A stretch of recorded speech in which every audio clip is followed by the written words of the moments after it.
Imagine receiving word that a single influential client has systematically told every contact in your industry to stop working with you.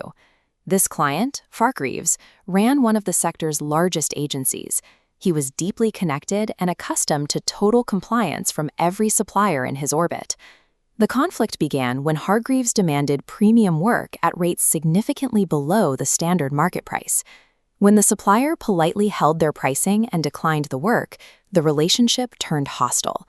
Declining an unreasonable demand from an industry titan transforms a standard negotiation into an existential threat. The rejection risks your standing in the entire circle they control. Hargreaves moved quickly, spreading specific rumors, claiming work quality declined, and suppliers were unmanageable. The entire referral network vanished almost overnight. The sudden silence from long-term contacts created a sense of total professional isolation. This created a state of asymmetric conflict. The real problem was the massive disparity in market power. The instinct is to defend your reputation and correct the record.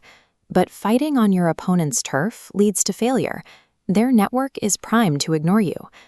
Accepting the rules of a poisoned ecosystem is a strategic trap.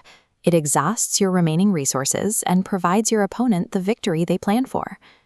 Surviving required a complete shift in focus.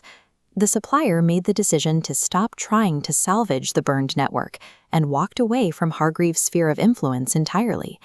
They identified a new target, the most ambitious, well-funded competitor in the market, a firm that had been fighting Hargreaves for years.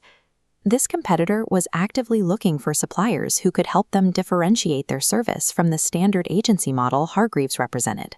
This move into the competitor's territory capitalized on a positioning vacuum, one created by the adversary's own market dominance. The supplier bypassed the traditional middlemen and reached out directly to the competitor's head of operations. The pitch deliberately avoided any mention of Hargreaves or the blacklist. There was no mention of the conflict or the rumors. Instead, the conversation stayed exclusively focused on pure merit, the firm's historical track record, and their specific, measurable results. Within 6 weeks, the competitor signed a 12-month contract. It was the largest single relationship the supplier had ever secured. Over the next 18 months, the relationship strengthened. The contract was renewed twice, and the work quality remained high on both sides. By executing this pivot, the supplier turned an opponent's blacklist into a roadmap for finding their best possible client. This new partnership repositioned the business. It moved them away from an undervalued, over-politicized market segment and into a prestigious premium bracket. 18 months after the initial blacklist, Hargreaves' assistant called the supplier to ask if they had any current availability for new projects. The supplier replied that their pipeline was fully committed for the foreseeable future and wished the agency well. Hargreaves' attack failed to destroy the business. Instead, it forcibly extracted the firm from a dead-end market segment. Hostility from an industry leader can be weaponized. When someone tries to close a door on you, they may be accidentally forcing you toward your most lucrative opportunity.